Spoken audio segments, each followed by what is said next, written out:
ಕಾಣುವುದಕ್ಕೆ ಒಂದು ರಾಜ್ಯದ ರಾಜನಂತೆ ಇರುವೆ.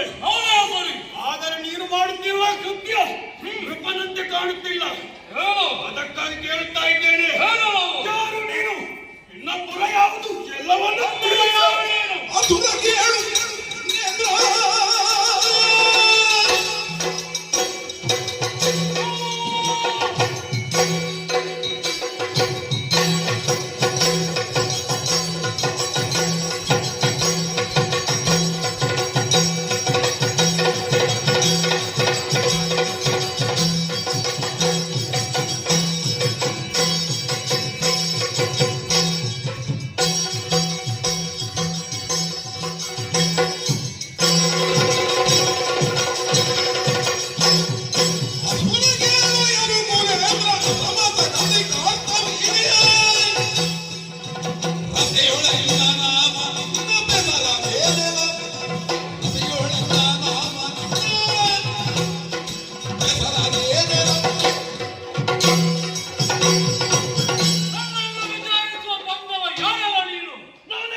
ಆದರೆ ನೀನು ಮಾಡುತ್ತಿರುವುದು ತಪ್ಪು.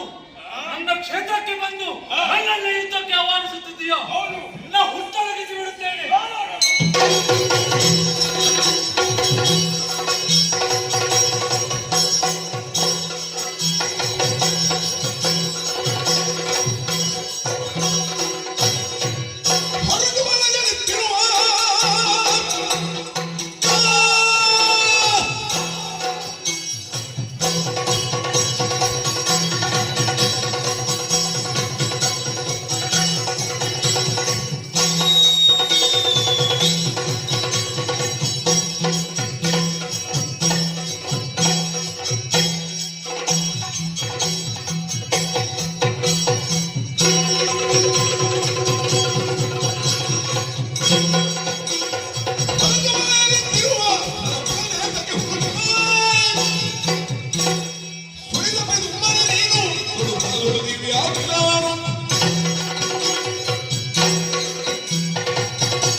ಈತ ಪರಾಕ್ರಮಶಾಲಿಯಾಗಿದ್ದಾನೆ.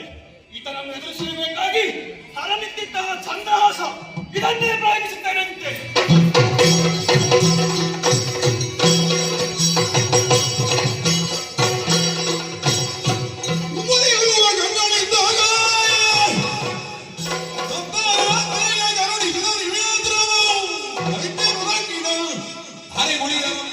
ಕಷ್ಟದೋಳು ಮಗುಳೆ ನಿಂತಿಕೊಂಡೆಂದನು.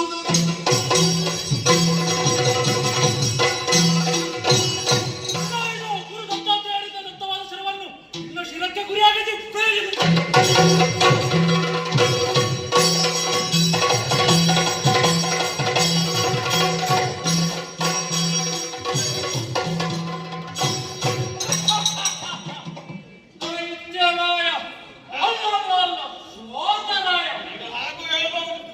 ನೀನು ಆಲೋಚಿಸಬೇಕಿದ್ದು ನೀನು ಕಾದಾಡುತ್ತಿರುವುದು ಯಾರಲ್ಲಿ ಎಂಬುದಾಗಿ. ಇದು ನಿನ್ನನ್ನು ಬಂಧಿಸಿದ್ದೇನೆ ಮಾತ್ರ ಸಹಿಸಲಿಲ್ಲ. ಯಾಕೆ? ನೀನು ಬ್ರಾಹ್ಮಣನೆಂಬ ಕಾರಣಕ್ಕೆ.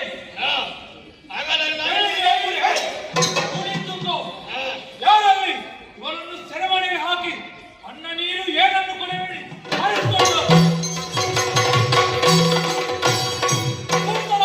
ಸೆರೆಮನೆಗೆ ಹಾಕಿ ಆಗಿದೆ. ಇನ್ನು ಅವನನ್ನು ಬಿಡಿಸಿಕೊಂಡು ಹೋಗಲಿ ಯಾರು ಬರುತ್ತಾರೆ? ಅವನಪ್ಪ ಅಲ್ಲ, ಅವನಪ್ಪನಪ್ಪ. ಅಪ್ಪನಪ್ಪ ಯಾರು ಬಂದ